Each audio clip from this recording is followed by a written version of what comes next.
নমস্কার, বিদিশার গল্প পাঠের আসরে সকলকে স্বাগত। আজকের গল্প লেখিকা সুচিত্রা ভট্টাচার্যের মোহনবিল। দাদুন, তুমি অফিস যাও না কেন? বারে, অফিসে আমায় ছুটি দিয়ে দিয়েছে। ঠাম্মার অফিসও ঠাম্মাকে ছুটি দিয়ে দিয়েছে? শুভঙ্কর হেসে ফেললেন। কি মিষ্টি করে টকর টকর কথা বলে বকুন। গতবারও যখন কলকাতা এসেছিল একটু আধো আধো ভাবছিল, এবার উচ্চারণ একেবারে স্পষ্ট, জিভে একটু জড়তা নেই। নাতির কলকল যত শুনছেন মোহিত হচ্ছেন শুভঙ্কর। হাসতে হাসতেই বললেন, ঠাম্মা তো অফিস যেত না। কেন যেত না সে তোর ঠাম্মাকেই জিজ্ঞেস কর। বন্দনা বারান্দার এক কোণে বেতের মোড়ায়, পিঠ ঝলসাচ্ছে পৌষের রোদ। উল বুনছেন। নাতি আসতে শুনেই তড়িঘড়ি একটা সোয়েটার শুরু করেছিলেন। কাজ প্রায় শেষ, এখন কলারটুকু হয়ে গেলেই নিশ্চিন্তি। চোখ তুলে বললেন, ঠাম্মাকে জিজ্ঞেস কর, উত্তর তো দাদুর কাছেই। সারাটা জীবন হেসেল ঠেলে ঠেলে আর ছেলে মানুষ করেই যার দিন গেল, তার আবার চাকরি। কপাল কুঁচকে বকুন শুনল কথাটা। কি বুঝলো কে জানে। শুভঙ্করের ইজি চেয়ারের হাতলে চড়ে বসেছে। ফের শুরু হয়েছে প্রশ্নবাণ। তোমার অফিস তোমায় কেন ছুটি দিয়ে দিল দাদুন? আমার চাকরি ফুরিয়ে গেল যে। এমা, চাকরি আবার ফুরিয়ে যায় নাকি? যায় বই কি, মেয়াদ শেষ হলেই। মেয়াদ মানে কি? মেয়াদ মানে সময়। সব কিছুরই একটা বাধা ধরার সময় থাকে। ছোট থাকার সময়, বড় থাকার সময়, বুড়ো থাকার সময়, চাকরি করার সময়। বলতে বলতে আচমবিতে একটা শ্বাস পড়ল শুভঙ্করের। মনে মনে বললেন, যেমন ধর তোদের এই এখানে এসে থাকার সময়। এবার বকুনদের মেয়াদটা বড় কম। মাত্র গত সপ্তাহে শুভঙ্করের মুম্বাই প্রবাসী ছেলে সপরিবারে পা রেখেছে কলকাতায় 7 দিনের ছুটিতে। তাও ছুটিটা ছেলের নয়, ছেলের বউয়ের। তীর্থঙ্করের কলকাতা আগমন নিছকই কাজে। রোজ 7 সকালে ঘোড়ায় জিন লাগিয়ে রিজিওনাল অফিস ছুটছে তীর্থঙ্কর, ফিরছে সেই সন্ধ্যা নামার পর। শর্মিলাও চড়ে বেড়াচ্ছে খুব। শ্বশুর শাশুড়ির কাছে ছেলে জিম্মা করে আজ এখানে কাল সেখানে, এই বন্ধুর বাড়ি সেই বন্ধুর বাড়ি। শুভঙ্কর বন্দনা তাতেই খুশি, খুব খুশি। অষ্টপ্রহর একমাত্র নাতিকে আঁকড়ে থাকার জন্যই না দীর্ঘ 7 মাসের প্রতীক্ষা। তার মধ্যেও তো 2 দিন মাইনাস হয়ে গেল। ছেলে নিয়ে শনি রবি বাপের বাড়ি কাটিয়ে এলো শর্মিলা। কোনো মানে হয়? ও বাড়িতে 3টে বাচ্চা, তাদের নিয়ে বেয়াই বিয়ান যথেষ্ট পুলকিত থাকেন। তেরা মাথায় আরও তেল ঘষার দরকারটা কি? বকুন ঠেলছে শুভঙ্করকে। ও দাদুন, দাদুন। শুভঙ্করের ক্ষণিক চটকা কেটে গেল। বললেন, তুমি বুঝলে কি করে তোমার মেয়াদ শেষ হয়ে গেছে? বস বললে যে। বস? বকুনের চোখ গোল গোল। তোমারও বস ছিল? ছিলই তো। বসই তো একদিন ডেকে বলে দিল, কাল থেকে আর আসতে হবে না শুভঙ্কর বাবু, এখন থেকে আপনার ছুটি ছুটি। বস তোমায় ছুটি দিয়ে দিল? সত্যি? হ্যাঁ রে, সত্যি। বাবার বস বাবাকে একদম ছুটি দেয় না, রোজ কত রাত্রির অবধি আটকে রাখে। সানডেতেও অফিস থাকে। তোর বাবার বসটা ভালো না, দুষ্টু আছে। নাতির সঙ্গে পাল্লা দিয়ে বকবকম করে চলেছেন শুভঙ্কর। বুনছেন কথার জাল, গড়ছেন শব্দের মালা, বাক্যের অলঙ্কার। 3 বছরের নাতির কথার পিঠে শুধু কথা সাজানোতেই যে কি সুখ। জানো দাদু, মার বসটাও খুব পাজি। তাই না কি? হ্যাঁ গো, আমি যখন মাকে বলি, মা আজ আমার প্লে হোম যেতে ভালো লাগছে না, তুমি অফিস যেও না, আমরা দুপুরে আজ শুয়ে শুয়ে গল্প করব, অমনি মা বলে, আমায় যে আর অফিস যেতেই হবে সোনা, নইলে যে বস খুব রাগ করবে, আমায় বকবে। মার বাচনভঙ্গি হুবহু নকল করছে বুবুন। শুভঙ্কর হো হো হাসি হেসে উঠল। শুনছো তোমার নাতির কথা? শুনছি তো, কি পাকাই না হয়েছে। বন্দনার ঠোঁটে আলতো হাসি। উল্কাটা থেকে চোখ না সরিয়ে বললেন, তা তোমার প্লেহোম যেতে ভালো লাগে না কেন সোনা? কত বন্ধু আছে সেখানে, খেলনা আছে। তুত, সারাদিন কেউ খেলে নাকি? তো আর কি করে? কথা বলে, গল্প করে। তোর মা তোকে গল্প বলে না? সে তো খাওয়ানোর সময়, ঘুম পাড়ানোর সময়। বকুন বিচিত্র মুখভঙ্গি করল। তবে আমার অনেক কালার স্টোরি বুক আছে, সিন্ডারেলা, স্নো হোয়াইট। আমি একা একা স্টোরি বুক দেখি। আর কার্টুন চ্যানেল দেখিস না? দেখি তো, মা যখন সন্ধ্যাবেলায় ঘরের কাজ করে আমায় কার্টুন চালিয়ে দেয়। Mickey, Donald. বকুন ফিক করে হাসলো। কাজ করতে করতে মা অবশ্য আমাকে 1 2ও গোনায়। তুই এখন কদ্দূর গুনতে পারিস? 30? না 40, না 60। শোনা তো। অনুরোধের অবশ্য প্রয়োজন ছিল না, বকুন গোনা শুরু করে দিয়েছে। 3-এর ঘরে পৌঁছে একটু একটু হোঁচট খাচ্ছে। একটা আত্মা সংখ্যা টপকে যাচ্ছে ভুল করে। এবিসিডিও শুনিয়ে দিল। HIJKLM মুক্ত হয়ে শুনছেন শুভঙ্কর। মাথা নেড়ে নেড়ে তারিফ করছেন। থামতেই হাততালি দিয়ে উঠলেন। নাতিকে কোলে তুলে নাকে গাল ঘষছেন। গদগদে স্বরে বললেন, তোকে তো একটা প্রাইজ দিতে হয় দেখছি। কি দেবে? বারান্দাময় ছড়িয়ে আছে বুকুনের খেলনা।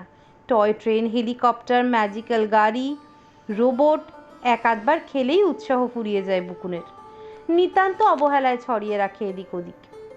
সেদিকে দেখতে দেখতে শুভঙ্কর বললেন, না আর খেলনা নয়, তোকে একটা অন্য জিনিস দেব। একটা স্টোরি শোনাবো। কি স্টোরি? খোকোশের গল্প। খোকোশ? হ্যাঁ, রাক্ষসের মামা খোকোশ। ইয়া বড় নাক তার, কুলোর মতো কান, দু চোখে সবসময় আগুন জ্বলছে। সে ভীষণ রাগী, মার বসের চেয়েও রাগী। ভেলা বসে পেয়েছে তো তোকে, গল্পটা শোনি না। এই, বন্দনা উঠে দাঁড়িয়েছেন। এখন নতুন করে গল্প শুরু করতে হবে না। কটা বাজে খেয়াল আছে? বুকুনকে এবার স্নান করাতে হবে। বুকুন চেঁচিয়ে উঠল, আমি আর চান করব না। সে কি রে, কেন? উড়ি বাবা, আমার শীত করে। কিচ্ছু শীত করবে না, গরম জল দিচ্ছি। আয়, তার আগে ভালো করে গায়ে তেল দলাই মলাই করে দিই, যা আরাম হবে না। তারপর চান করে উঠে চিকেন দিয়ে ভাত খাবি। কে শোনে কার কথা? তড়া ক্লাব দিল বুকুন, সুরুত পালিয়েছে ঘরে। 58 ভারী শরীর নিয়ে নাতির পিছু পিছু দৌড়ালেন বন্দনাও। এ ঘর ও ঘর সে ঘর, খপ করে ধরে ফেললেন নাতিকে। পাজা কোলা করে তুলে নিয়েছেন, চলেছেন একতলায়। পা ছুটছে বুকুন, কিন্তু গলাটি জড়িয়ে ধরে আছে ঠাকুমার। ধন্যী ঠাকুরমা নাতির নিত্য এই চোর পুলিশ খেলা। শুভঙ্কর গাল ছড়িয়ে হাসলেন। মিঠে করা রোদে শরীর তেতো হয়ে গেছে। শালটা খুলে ইজি চেয়ারে রাখলেন। চোখ পড়ছে সামনের জলায়, ছোট্ট জলাভূমি। শুভঙ্কর আদর করে নাম দিয়েছেন মোহনবিল। খুব রুখাশুখা না হলে 12 মাসই জল থাকে বিলটায়। ওই মোহনবিল দেখেই এখানে প্লটটা পছন্দ হয়েছিল শুভঙ্করের। শহরের এই উপকণ্ঠে এসে বাড়ি করেছিলেন। গোটা জীবন তো ধোঁয়ায় ধুলোয় গেল, শেষ বয়সে একটু প্রকৃতির কাছাকাছি থাকা আর কি। বছরভর ভারী নিঃসঙ্গ পড়ে থাকে ওই বিল। শীত ঋতুর পদধ্বনি শোনা গেলেই এক ঝাঁক পরিযায়ী পাখি আসে এখানে ফি বছর। বড় মায়াময় হয়ে ওঠে ঠান্ডায় সময়টা। অজস্র শব্দে, রঙে চকিত উড়ানে, চঞ্চল নড়াচড়ায়। ওই তো একটা দিকসাপ হাঁস দিয়ে লাফ দিয়ে উঠল, ডানা ঝাপটাচ্ছে শূন্যে। আকাশের নীলে মিশে গেল, আবার গোদ খেয়ে নেমে এসেছে জলতলে। একসঙ্গে কিচমিচ করে উঠল খয়েরি রঙা পাখির দল। নিচতলাতেও জোর কিচিরমিচির। নির্ঘাত নাতে স্নান পর্ব শুরু হলো। বুকুন তারও স্বরে চিল্লাচ্ছে। তার তীক্ষ্ণ সরু গলা ছাপিয়ে সুর করে ছড়া কাটছেন বন্দনা। বুকুনের আর্তনাদ থমকে গেল। ঠাকুমার সঙ্গে ডুয়েটে কণ্ঠ মিলিয়েছে বুকুন। দুজনে একসঙ্গে থামলো, একসঙ্গে হেসে উঠল। শুভঙ্করের বুক ভারী হয়ে এলো সহসা। আর মাত্র 24 ঘন্টা, এই মুখর বাড়ি আবার নিঝুম হয়ে উঠবে। বসে বসে উল বুনবেন বন্দনা, ঘর তুলবেন, ঘর খুলবেন, সোজা উল্টোর অঙ্ক কষতে কষতে চোখ মুছবেন। শুভঙ্কর কাগজ পড়বেন, ওষুধ খাবেন, বাজার করবেন, টিভি দেখবেন, ব্যাংকের পাস বই খুলে জমা খরচের হিসেব মেলাবেন, বাসময় চোখে স্লথ হাঁটবেন 2-4 পা।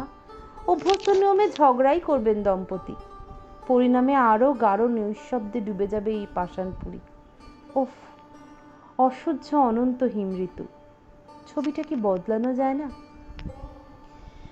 দুপুরে স্ত্রীর কাছে পারলেন কথাটা। আচ্ছা বনো, বকুনটাকে আমাদের কাছে রেখে দিলে কেমন হয়? খাটের বাজুতে হেলান দিয়ে সূচের ফোরে সোয়েটারের বুক পিঠ জুটছিলেন বন্দনা। চমকে দেখলেন স্বামীকে। ছোট্ট একটা শ্বাস ফেলে বললেন, তা কি করে হয়? ওইটুকু ছেলে বাবা মা ছেড়ে থাকবে কি করে? আমাদের কাছে ঠিকই থাকতে পারবে। এই যে শর্মিলা রোজ নাচতে নাচতে বেরিয়ে যাচ্ছে, কবার সঙ্গে যাওয়ার জন্য বায়না করছে বুকুন? তীর্থর নামই বা দিনে কবার করে? তা হোক, তবু ওরাই বা ছাড়বে কেন ছেলেকে? বুকুনকে ছেড়ে থাকতে বুঝি ওদের মন কাটবে না? ছেলে ছেড়ে থাকতে আমাদের মন কাঁদে না? তবুও তো আছি। তুমি কি ছেলে মানুষ হয়ে গেলে? ওদের সঙ্গে তুলনা? বুকুন একটা বাচ্চা ছেলে। কত বাচ্চাই তো দাদু দিদার কাছে মানুষ হয়। ওরা নয় ভেবে নেবে ছেলে বোর্ডিংয়ে আছে। ভর দুপুরে খেপে গেলে কেন বলো তো? এই বয়সে ওই বাচ্চার সব ধকল তুমি সামলাতে পারবে? না পারার কি আছে? বুকুন মোটেই তেমন হাতে পায়ে দুরন্ত নয়। ছুটতে তো হবে ওর পিছু পিছু। তুমিও ছুটবে, তুমি আমি দুজনে মিলে। দুজনেই তো নিষ্কর্মা। বুকুন এখানে থাকলে তোমার চর্বিও ঝরে যাবে। একটা ভালো স্কুলে ভর্তি করে দেব। আমি পড়াবো বাড়িতে। মনোরম এক সুখের কল্পনায় গলা বুজে এলো শুভঙ্করের। পাশে শুয়ে আছে নাতি, দাদু ঠাকিমার মধ্যিখানে, এক চিলতে স্বপ্নের মতো। একটা মশা অনেকক্ষণ ধরে ঘুরঘুর করছে, বুকুনের গালে বসলো। সন্তর্পণে রক্তচোষাটাকে ওড়ালেন শুভঙ্কর, নিপুণ হাতে মারলেন। আলগা হাত বোলাচ্ছেন বুকুনের রেশম চুলে। কোল থেকে সোয়েটার নামালেন বন্দনা। মুচকি হাসলেন। বুঝলাম। শুভঙ্করের চোখ সরু হলো। কি বুঝেছ? এককালে রসকসীন চাটুর্যে মশাই তার নাতি পুরোপুরি জব্দ করে ফেলেছে। তোমায় করেনি? সত্যি করে বলো, এত সুন্দর একটা দেব শিশুকে ছেড়ে থাকতে তোমার কষ্ট হয় না? বন্দনা ঠাট্টা ছুড়লেন। দেব শিশু না চাই, ওই তো বোচা নাক। তোমার চোখে ছানি পড়েছে, ওই নাককে কেউ বোচা বলে? শুভঙ্কর অল্প তেতে গেলেন। ধনেশ পাখির ঠোঁটের মতো নাক হলে বুঝি ভালো হতো? একটু চ্যাপটা নাকি ওই বেশি বেশি মানায়। যাই বলো, গায়ের রংটাও ওর আর একটু ওই রঙই আইডিয়াল। এর চেয়ে বেশি ফর্সা হলে ফ্যাট ফ্যাটে লাগতো। চোখ দুটো দেখেছো কি সুন্দর ভাষা ভাষা? বুঝেছি, নিজের নাতি সবার সেরা। খুদ থাকলেও তুমি মানবে না। মানবো নাই তো। শুভঙ্করের নিষ্পলক চোখ নাতিতে তন্ময়। বন্দনাও ঝুঁকলেন। ঘুমের মধ্যে বুঝি স্বপ্ন দেখছে বুকুন। কমলা লেবু কোয়া ঠোঁট দুটো তীর তীর কেঁপে উঠল। স্বামী স্ত্রীর হাত একসঙ্গে ছুঁলো নাতিকে, ছুঁয়েই আছে। বাইরে মোহনবিল এখন সরগরম। সাইবেরিয়ার হাঁস মনের সুখে ভারতবর্ষে রোদ পোহাচ্ছে, তাপ নিচ্ছে ডানায়। মোহনবিলের শীতল জলে মৃদু আলোড়ন। ভিতরে ছায়া ছায়া ঘরে প্রভাত আর অপরাহ্ন মুখোমুখি। প্রভাত ঘুমিয়ে অপরাহ্ন জেগে। মাঝে গড়িয়ে যাচ্ছে এক উদাসীন শীতের দুপুর। তীর্থঙ্কর শর্মিলা ফিরল একটু রাত করে। দিদিকে নিয়ে শর্মিলা আজ সারাদিন প্রাণ ভরে বাজার করেছে। তীর্থঙ্কর তাকে তুলে এনেছে শালির বাড়ি থেকে। এসেই ঝাঁপি খুলে বসেছে শর্মিলা। মহা উৎসাহে শ্বশুর শাশুড়িকে দেখাচ্ছে কেনাকাটা। ইদানিং শর্মিলা সালোয়ার কামিজই বেশি পরে, তবু বেশ কয়েকটা তাঁতের শাড়ি কিনেছে ঘর সাজানোর হরেক রকম টুকিটাকি। সঙ্গে বড়ি, আমসত্ত্ব, পাটালি। মার্কেটিং লিস্ট থেকে শ্বশুর শাশুড়িও বাদ পড়েনি। শুভঙ্করের জন্য এসেছে জহর কোট, বন্দনার জন্য শৌখিন গুজরাটি চাদর। শুভঙ্করের চোখে নিরাশক্তি। বুকের মধ্যে কুনকুন করছে কথাটা, কিন্তু বলতে বাধো বাধো ঠেকছে কেমন। একটা বয়সের পর সাদা সাপটা মনোবাসনাও আর সহজে মুখে আসতে চায় না। বুকুন জিনিসপত্র দেখতে দেখতে ধৈর্য হারা। হঠাৎই টানাটানি শুরু করলো শুভঙ্করকে। ও দাদুন, চলো না, আমরা খেলা করব। তীর্থঙ্কর হাহা হেসে উঠল। সারাদিন খেলেও শখ মিটল না, এবার যে তোর দাদুনের প্রাণ বেরিয়ে যাবে। ওরকম করে না বুকুন, শর্মিলা ছেলেকে ধমকালো। দাদুনকে একটু শান্তিতে বসতে দাও। না, দাদুন এখন আমার সঙ্গে হসপিটাল খেলবে। সেটা কি খেলা? শুভঙ্কর লাজুক মুখে বললেন, একবার ও ডাক্তার হবে, আমি পেশেন্ট, একবার আমি ডাক্তার হব, ও পেশেন্ট। টেম্পারেচার দেখা দেখি হবে, ওষুধ চলবে, ইঞ্জেকশন দেওয়া দেই হবে। আপনিও ওর সঙ্গে এইসব করে যান? শর্মিলার চোখ কপালে। না বাবা, তুমি সত্যিই বুড়ো হয়েছ। তীর্থঙ্কর মাথা ঝাঁকালো। This is called second childhood. আহা, তোমার মাও তো খেলে আগডুম বাগডুম মিখরি মিখরি। পারও বটে। যাকে একটা কাজের কথা শোনো। হাসি ঝেড়ে ফেলে মধ্য 30-এর তীর্থঙ্কর হঠাৎ সিরিয়াস। তোমাদের একটা খবর দেওয়া ছিল। মিডল ইস্টে যাওয়ার একটা অফার পেয়েছি। এখনও পাকা নয়, তবে most probably by June. Abu Dhabi. Contract service. আপাতত 3 বছর। পিরিয়ডটা হয়তো বাড়তে পারে। শুভঙ্করের মুখ হাঁ হয়ে রইল। কোনো ক্রমে বলল, তোরা বোম্বে থেকেও চলে যাবি, আরও দূরে? কান্ট হেল্প বাবা, টাকা রোজগারের এটাই হাই টাইম। ওখানে বছর 6-7 কাটিয়ে আসতে পারলে বাকি জীবনটা তৈরি হয়ে যাবে। শর্মিলা অবশ্য এক্ষুনি চাকরি ছেড়ে যাবে না, ছেলে নিয়ে একাই। দেখি বছর খানেকের মধ্যে যদি ওরও ওখানে একটা জব ভাউচার জুটে যায়, ততদিন মা ছেলে একটু কষ্ট করে ইন্ডিয়াতে থাকুক। বুকুন এবার বড় স্কুলে ভর্তি হবে। হ্যাঁ, ফিরেই তো ওর পরপর অ্যাডমিশন টেস্ট। শর্মিলা কথা কেড়ে নিল। শুভঙ্করের দিকে ফিরে জিজ্ঞেস করলো, ও কাউন্টিংটা কেমন শিখেছে বাবা? শুভঙ্কর যেন শুনতেই পেলেন না। বিড়বিড় করে বললেন, তোরা তাহলে এখন আর কলকাতায় আসছিস না? আসবো না কেন? ওরা বছরে একবার করে ফ্রি এয়ার প্যাসেজ দেবে, সেটা অ্যাভেল করতে হবে না? এরপর এলে 1 মাস থাকবো, হই হই করবো, ছুটি এনজয় করব। বলতে বলতে শুভঙ্করের পাংশু মুখটা বুঝি নজরে পড়েছে তীর্থঙ্করের। গাল ছড়িয়ে বলল, ভাবছো কেন বাবা? মাত্র তো 6-7 বছর, তারপর তো চলেই আসছি। মুহূর্তের জন্য একটা চোরা ঠান্ডা স্রোত নেমে গেল শুভঙ্করের শির দ্বারা বেয়ে। 64 বছর বয়স আজকালকার দিনে এমন কিছু বেশি নয়, তবু 6-7 বছর পর আদৌ তিনি থাকবেন কি থাকবেন না তা নিয়ে একটু সংশয় থেকেই যায়।